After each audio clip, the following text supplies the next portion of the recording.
नमस्कार, vision IAS के news today के इस अंक में आप सभी का स्वागत है। इस अंक में हम आपके लिए लेकर आए हैं यूपीएससी परीक्षा की दृष्टि से महत्वपूर्ण कुछ अहम खबरें।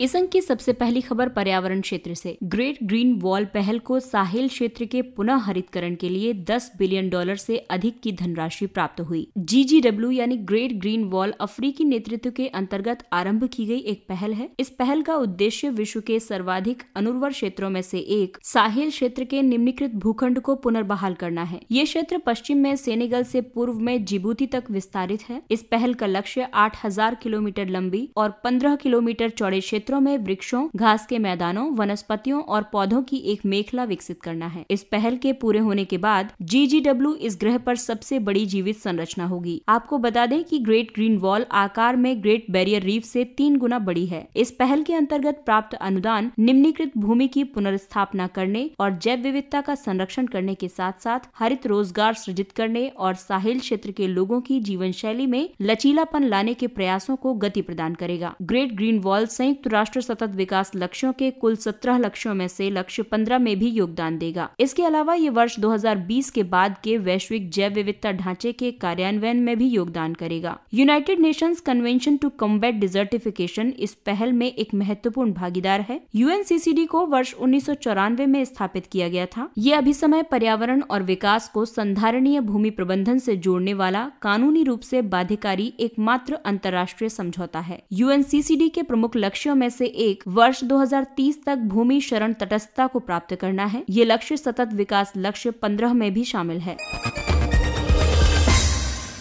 अगली खबर पुरातत्व क्षेत्र से। विश्व के सबसे प्राचीन गुफा चित्र इंडोनेशिया में खोजे गए। 45,000 वर्षों से अधिक प्राचीन इन गुफा चित्रों में इंडोनेशिया के सुलावेसी द्वीप जहां ये चित्र पाए गए हैं, वहां के स्थानीय पशु और मत्स्य वाले शूकरों को चित्रित किया गया है। ये चित्रकारी चूना पत्थर की एक गुफा में पाई गई थी और इसे लाल गेरुआ रंग का उपयोग करके चित्रित किया गया था। सुलावेसी मत्स्य वाले शूकरों का चित्रण ये दर्शाता है कि ये पशु प्राचीन मनुष्यों के लिए महत्वपूर्ण थे। पुरातत्वविदों ने इन गुफा चित्रों के काल निर्धारण के लिए यूरेनियम श्रृंखला समस्थानिक विश्लेषण पद्धति का उपयोग किया है। इस विश्लेषण के अंतर्गत कैल्शियम कार्बोनेट निक्षेप का उपयोग किया जाता है, जो कि गुफा की दीवारों की सतह पर स्वाभाविक रूप से निक्षेपित होने लगता है। सुलावेसी द्वीप में प्रत्यक्ष रूप से दिनांकित कुछ विश्व की सर्वाधिक प्राचीन शैल कला पाई जाती है। इसके अलावा यहाँ हिम युग के एशियाई महाद्वीप की दक्षिण पूर्वी सीमाओं से परे होमिनिन्स की उपस्थिति के भी कुछ सर्वाधिक प्राचीन साक्ष्य मिले हैं। पिछले सर्वाधिक प्राचीन चित्र जो लगभग 44,000 वर्ष पुराने थे, उनमें भी सुलावेशी में एक शूकर और भैंस को चित्रित किया गया था। होमिनिन्स के अंतर्गत आधुनिक मानव, विलुप्त मानव प्रजातियां और हमारे तत्काल पूर्वज शामिल हैं। गुफा या शैल चित्र गुफा या शैल भित्तियों और उनकी छत पर चित्रित चित्र होते हैं। ये चित्र यूरोप, अफ्रीका, ऑस्ट्रेलिया और दक्षिण पूर्व एशिया में पाए गए हैं। भारत में कुछ प्रसिद्ध गुफा चित्र हैं। मध्य प्रदेश में भीमबेटका गुफा चित्र और आदमगढ़ पहाड़ी होशंगाबाद में। वहीं उत्तराखंड के अल्मोड़ा में लखुदियार गुफाएं और तमिलनाडु के पुद्दुकोट्टी में सित्तन वासल चित्रकला, महाराष्ट्र के औरंगाबाद में अजंता और एलोरा गुफाएं और पुणे में लेनियाद्री गुफा चित्र और मुंबई में एलिफेंटा गुफाएं। वहीं कर्नाटक के बगलकोट में बादामी गुफाएं और छत्तीसगढ़ के सरगुजा में जोगीमारा गुफा चित्र तथा लद्दाख में ससपोल गुफाएं।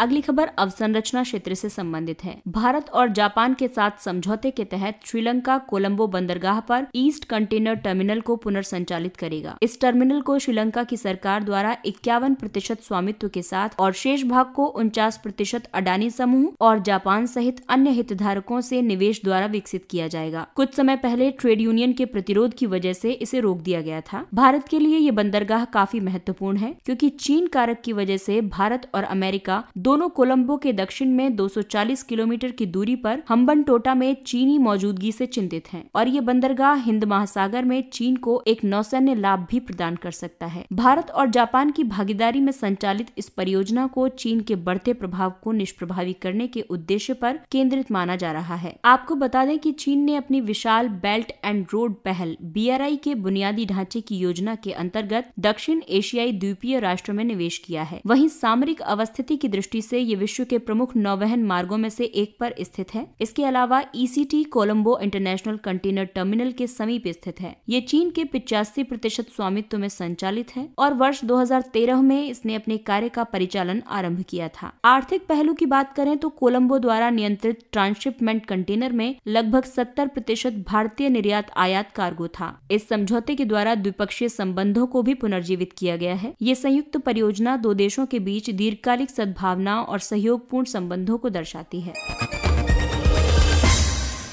अगली खबर जैव विविधता संरक्षण से संबंधित है। समुद्री सीवाल को तत्काल संरक्षित करने की आवश्यकता है। समुद्री सीवार यानी सीवीड्स समुद्री पादपों और शैवालों की अनेक प्रजातियों के लिए प्रयुक्त किए जाने वाला ये एक सामान्य नाम है। ये पादप समुद्र के साथ साथ नदियों, झीलों और अन्य जल निकायों में भी विकसित होता है। सीवीड्स अधिकतर अंतर ज्वारीय क्षेत्र, समुद्र के उथले और गहरे जल तथा साथ ही समुद्र के उथले और गहरे जल में पाया जाता है। इसके अलावा ज्वारनदमुख और पश्च जल में भी सीवीड्स पाए जाते हैं। सीवीड्स का काफी महत्व है क्योंकि ये जल निकायों में मौजूद उन अत्यधिक पोषक तत्वों को अवशोषित कर लेती है जो समुद्री जीवन के लिए विषाक्त हो सकते हैं। ये अन्य समुद्री जीवों के लिए उन जैविक पोषक तत्वों की आपूर्ति भी करते हैं जिनका उत्पादन करने में वे स्वयं सक्षम होते हैं। इसका उपयोग चीन, जापान और कोरिया गणराज्य में खाद्य के रूप में किया जाता है। समुद्री पारिस्थितिक तंत्रों में पाई जाने वाली अधिकांश भारी धातुएं समुद्री सीवार द्वारा अभिग्रहित और समाप्त की जाती हैं। ये कार्बन प्रच्छादन में भी सहायता करती हैं। इनका उपयोग उर्वरकों के रूप में और मत्स्य उत्पादन को बढ़ाने के लिए भी किया जा सकता है। ये समुद्री जीवों के लिए आवास प्रदान करती हैं और उन्हें विभिन्न खतरों से संरक्षित भी करती हैं। इसका उपयोग सौंदर्य उत्पादों के निर्माण के लिए एक घटक के रूप में भी किया जाता है। ये जैव संकेतक के रूप में भी कार्य करती हैं। अपशिष्ट के समुद्र में प्रवेश करने पर ये पोषक तत्वों में असंतुलन का कारण बनती हैं, जिसकी वजह से शैवाल प्रस्फुटन को बढ़ावा मिलता है। आपको बता दें कि शैवाल प्रस्फुटन समुद्र की रासायनिक क्षति का संकेत है। इसमें पहचाने गए कुछ खतरे हैं: महासागर का गर्म होना, महासागर का अम्लीकरण, विवेकहीन संग्रहण आदि। डोनाल्ड ट्रंप 2 बार महाभियोग का सामना करने वाले प्रथम अमेरिकी राष्ट्रपति बने। हाउस ऑफ रिप्रेजेंटेटिव ने डोनाल्ड ट्रंप पर गत सप्ताह एक भीड़ को कांग्रेस पर हमले के लिए उकसाने का आरोप लगाया है। अमेरिकी संविधान के अनुसार किसी राष्ट्रपति को महाभियोग से दंडित करने की 2 विधियां हैं। एक तो है पद से हटाया जाना या संयुक्त राज्य अमेरिका के अधीन किसी भी सम्मान, विश्वास या लाभ के पद पर बने रहने के लिए निरहर घोषित करना। एक राष्ट्रपति को पद से हटाने के लिए संविधान के तहत 2/3 सीनेट के बहुमत से दोष सिद्धि की आवश्यकता होती है। उदाहरण के तौर पर निरहरता सिद्ध करने के लिए केवल एक साधारण बहुमत की आवश्यकता होती है। ऐतिहासिक रूप से मत केवल दोष सिद्धि के बाद ही डाले जाते हैं। हाउस ऑफ रिप्रेजेंटेटिव ने महाभियोग के एक आदेश को स्वीकृति प्रदान की है। इसमें ट्रंप पर विद्रोह के लिए उकसाने का आरोप लगाया गया है। आपको बता दें कि ट्रंप समर्थक भीड़ द्वारा कैपिटोल, जो कि अमेरिकी कांग्रेस का नाम है, इसमें अशांति फैलाने से कुछ देर पूर्व ट्रंप ने समर्थकों के सामने भड़काऊ भाषण दिया था। आइए अब आपको बताते हैं कि अमेरिकी राष्ट्रपति और भारतीय राष्ट्रपति के बीच महाभियोग का आधार किस तरह से तय होता है। अमेरिकी राष्ट्रपति पर महाभियोग लगाने की प्रक्रिया में राजद्रोह, रिश्वत या अन्य गंभीर अपराध और दुराचार शामिल हैं। वहीं भारतीय राष्ट्रपति पर महाभियोग संविधान के अतिक्रमण पर लगाया जा सकता है। अमेरिकी राष्ट्रपति पर महाभियोग लगाने के लिए सबसे पहले हाउस ऑफ रिप्रेजेंटेटिव्स को राष्ट्रपति के विरुद्ध लाए जाने वाले महाभियोग के प्रस्ताव पर मतदान करना होता है और एक बार जब ये एक साधारण बहुमत से पारित हो जाता है तो राष्ट्रपति पर महाभियोग लगाया जाता है। लेकिन ये जरूरी नहीं है कि उन्हें पद से हटा दिया जाए। इसके बाद सीनेट यानी उच्च सदन न्यायालय के रूप में बैठक करती है, जिसमें दोनों पक्ष साक्ष्य प्रस्तुत करते हैं और इस सुनवाई के समापन पर राष्ट्रपति को पद से तभी हटाया जा सकता है जब सीनेट इसके पक्ष में 2/3 मतदान करे। जबकि भारत में महाभियोग की प्रक्रिया को संसद के किसी भी सदन द्वारा आरंभ किया जा सकता है। भारत में सदन के 1/4 सदस्यों द्वारा आरोप प्रस्ताव पर हस्ताक्षर किए जाने चाहिए। ये हस्ताक्षर उस सदन के होने चाहिए जिस सदन में आरोप लगाए गए हैं। इसके बाद महाभियोग का प्रस्ताव उस सदन की कुल सदस्य संख्या के 2/3 बहुमत से पारित होने के बाद दूसरे सदन में भेज दिया जाता है, जिसे आरोपों की जांच करनी होती है। यदि अन्य सदन भी आरोपों को स्वीकार करता है और महाभियोग प्रस्ताव को कुल सदस्य संख्या के 2/3 बहुमत से पारित करता है तो राष्ट्रपति को उसके पद से हटा दिया जाता है। आइए अब नजर डालते हैं कुछ संक्षिप्त किंतु महत्वपूर्ण खबरों पर। सरकार ने दिव्यांग जनों के नए वर्ग के लिए रोजगार की पहचान की। सरकार ने मानसिक रोग, अधिगम अशक्तता यानी लर्निंग डिसेबिलिटीज, ऑटिज्म और एसिड हमले के पीड़ित व्यक्तियों के लिए रोजगार विकल्प प्रदान करने का निर्णय किया है। हालांकि एसिड हमले के पीड़ित व्यक्ति किसी भी समूह A, B, C, D पदों पर रोजगार प्राप्त करने में सक्षम होंगे, लेकिन ऑटिज्म स्पेक्ट्रम डिसऑर्डर के हल्के लक्षणों से पीड़ित के रूप में पहचान किए गए व्यक्तियों के लिए विशिष्ट पदों का प्रावधान किया गया है। दिव्यांगजन अधिकार अधिनियम 2016 के तहत दिव्यांगजनों के लिए उच्च शिक्षा में 5% से कम नहीं और सरकारी नौकरियों में कम से कम 4% का आरक्षण का प्रावधान किया गया है। इसके अंतर्गत संदर्भित दिव्यांगों की श्रेणी को 7 से बढ़ाकर 21 करने का प्रावधान किया गया था। घर से कार्य पर अंतर्राष्ट्रीय श्रम संगठन अभिसमय। इस अभिसमय का उद्देश्य उन लोगों के अधिकारों को प्रोत्साहित और संरक्षित करना है जो एक नियोक्ता के लिए घर पर उत्पादों के निर्माण का कार्य करते हैं। इसे 20 जून 1996 को अंतर्राष्ट्रीय श्रम सम्मेलन द्वारा अपनाया गया था। सम्मेलन की अभिपुष्टि करने वाले प्रत्येक देश द्वारा घर से कार्य पर एक राष्ट्रीय नीति का निर्माण, अंगीकरण और कार्यान्वयन किया जाएगा। घर से कार्य पर राष्ट्रीय नीति गृह कामगारों और अन्य कामगारों के साथ किए जाने वाले विभेदित व्यवहार की बजाय उनके बीच समानता को बढ़ावा देगी। केवल 10 देशों ने घर से कार्य पर अभिसमय की अभिपुष्टि की थी।